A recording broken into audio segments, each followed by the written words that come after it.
So hello and welcome to CraftyDoctor's YouTube channel, and in today's video I'm going to be doing the unboxing of the PlayStation 5. Now if you have watched one of my previous videos where a couple of days ago I did the unboxing of the Xbox Series X, you will know that that Xbox was my personal machine. This PlayStation is my son's machine. He's obviously paid for it himself and he's kind of lent it to me just to do the unboxing for my channel. I'm going to put the camera just high up here, just facing down onto the bench, and then record obviously the unboxing. And I'm also going to plug it into an Elgato capture card so you can just capture the initial startup process. This is the UK version. It's the one with the built-in disc, so it's not the discless one. And it's about £450 UK pounds. I think it's equivalent dollars, so $450, $500 for the disc version. So we're going to get it unboxed. If that's something you're interested in, please do carry on watching. Okay, so I was going to do the top-down shot of unboxing the PlayStation 5, but the box is just too big, basically, for the camera. I can't get the camera high enough, so I'm going to unbox it in the same fashion that you would normally see for most of these unboxings. So I'm just going to cut the box open, and then let's see what you get. I still don't know how the best way to do this to get it into shot, because it's that big of a box. I think it's because of the height of the actual PlayStation. So let's get it open, get it out of the box. So some stuff on the actual general box here, which is lightning speed, breakthrough immersion and stunning games. So I think it's a better looking box, if you can get a better looking box, than the Xbox Series X one. So obviously another box inside a box. And let's get this open and see what we have here. So I'm going to try and hold it to the camera, just so you see what we're doing. I thought I saw something then. Okay, so there's even instructions how to take it out of the box from Sony. I don't know if you can make that out from this distance. That's why I prefer to do the top down. But it's showing you there to take the first box out.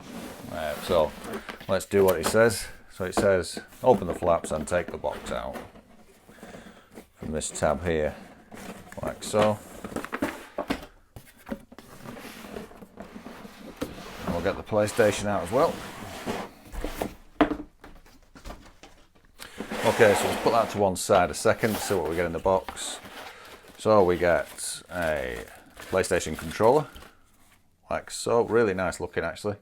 USB-C charger, which most of them are going to now, and that's why I've just got this Xbox just to the side, just for comparison. You can see the size, and it used to be the case where the PlayStation controller was a lot smaller than the Xbox, and that's why I used to prefer the Xbox, but I really like the PlayStation controller. Feels really solid in the hand. All the usual contact pad, PlayStation button at the front. It's lit up because I pushed it, obviously it's got some charge in it. I'd say it feels better built than the actual Xbox controller, which didn't used to be the case. So to just give you the comparison, that's the Xbox Series X controller. So you can see the two there. Obviously the PlayStation, both very similar sizes, pretty much identical I'd say. And I've got to say, I think I prefer the PlayStation one, and that's somebody who has an Xbox through and through sort of thing. So, but anyway, there's the controller. What else do you get in the box? So if I hold it up like that, get the charge kit for USB-C, USB-A to USB-C cable for charging the controller up. UK plug obviously, with the standard power lead, which is good, no separate power supply block. Really did my head in a bit when you had the Xbox One with the separate power block. That's not the case with the new Series X, which is here. Let's have a look. What else? Manuals. Nothing exciting there. And there's something else in here. Presuming this, maybe the stand. Yep. Okay, so you get the stand as well in here. I'm going to take this out because I have watched a couple of unboxing, the early ones that the Sony released onto the internet, the unboxings. So you get the stand in there, and you also get a HDMI cable. So I suppose if I put it out on the table, you can see what you get. That's it. That's all you get inside there. So obviously you get the controller, PlayStation controller. You get the play and charge kit, HDMI cable, and the power lead, and you also get the stand for putting the PlayStation on. Let's put the manual to one side. And the interesting thing with this, the screw, it's not in the box anywhere, but what Sony have done, because this is a rotating stand, what they've done, they've put this little window in the side. If I can get it to turn, and you turn it round, and I think it's a really nice touch, the screws inside the actual bracket like so. So you just pop it out of there, screw it into the bottom of your PlayStation. So it's really good, good design, well designed, that they've hidden the screw inside the actual stand. It's a nice little touch. Just push these to one side for 1 second, and let's get the PlayStation out.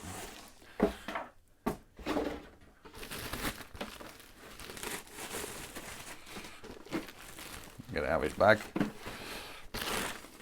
Don't feel quite as heavy as the Xbox. I don't know if it is or not. Not got the scales, but there we have the PlayStation 5. And like I said on the intro, this is the disc version. So yeah, you can use the stand in two positions. You can have the stand in that sort of way, so that it stands up on its actual stand like so. Or you can have it vertical as well, and it hooks on the back. It has two little hooks that hook on the back there, and then you just hook around the back of the PlayStation. It stands up like that. Not going to be using the stand at the moment, no, because it's obviously just an unboxing. But that's the size. Just give you a size comparison. That's the PlayStation 5, and that's the Xbox Series X. PlayStation 5 controller and the Xbox Series X controller, and you can see them all there. Like I said, the PlayStation 5 controller feels really solid. What I think I'll do now is get the PlayStation 5 plugged in, get the Elgato on, and let's get the famous bing bong that PlayStation makes when you start up. And I'm going to plug it into the Ethernet, so it's not wireless. It has got wireless built in obviously, but I'm going to plug it in with an Ethernet cable. The power on, and hopefully we should get the capture on the screen up here when we switch it on. Okay, so now we're all connected up, it's time to power it on, and the power button is just on the bottom of the console just there, and there's also an eject button, and also there's a USB and a USB-C in the centre of the console there, which are handy as well. So I'm just going to power it on. So obviously this is pre-recorded, and my Elgato 4K capture card did not want to capture the initial output from the PlayStation 5, so we end up disconnecting this and putting it direct from the PlayStation to the monitor. I do like to try and have the Elgato on because it gives a nice clear image of the user interface, but obviously at this stage it's just going round in loops, and I can only presume it's just because the PlayStation's in its initial boot up phase that it won't show, and the actual Elgato can't read what format the PlayStation is trying to pump the video out at. So I'm going to put the other video on now, which is basically a direct connection from the PlayStation 5 into that MSI monitor. So it's not going through any hardware or software, just going straight into the monitor. So at this stage I disconnected the Elgato, I connected the PlayStation using the HDMI lead that came in the box with the PlayStation 5, connected it directly from the PlayStation 5 to the monitor, and it's booted up just fine, and it is now asking me to plug in the controller. Okay, so it's asking to plug the cable in, so the actual controller in, so I'll make sure I get it right way around. Plug the controller in, and push the PlayStation button it's saying, so let's hit the PlayStation button. United Kingdom. Continue with screen reader. Adjust the display, so here you can obviously set it up for adjusting your console or whatever it be, so these circle areas, it's saying push up and down on the keys, so you can make these bigger and smaller to fit your screen. Click OK. If you have a game disc, continue out disc. So it's now asking for low power mode, optimized, experience, custom. So we'll just leave it in low power use, and then go down. OK. Agree to the software license, confirm. Update the system software, so we're going to update straight away. Well, we'll do this later. Let's go straight in. I'm going to leave it in user 1. Confirm and continue, and then hopefully we'll get to the menu. We'll see. Welcome to the PlayStation 5. I'm presuming now we've got all the nice sounds and stuff that the PlayStation 5 normally makes, but because I have not got the speakers connected, it is. But really nice menu, nice and quick. And I think I said this earlier, I think I'm preferring this, I've got to say, to the Xbox, and I am keen on Xbox. and it feels really nice and smooth. It'll be interesting to see what this Astro playroom and stuff is. Media gallery, nothing in here at the moment because I haven't got any games. Obviously set and ready to go. Use the bumper buttons on the side.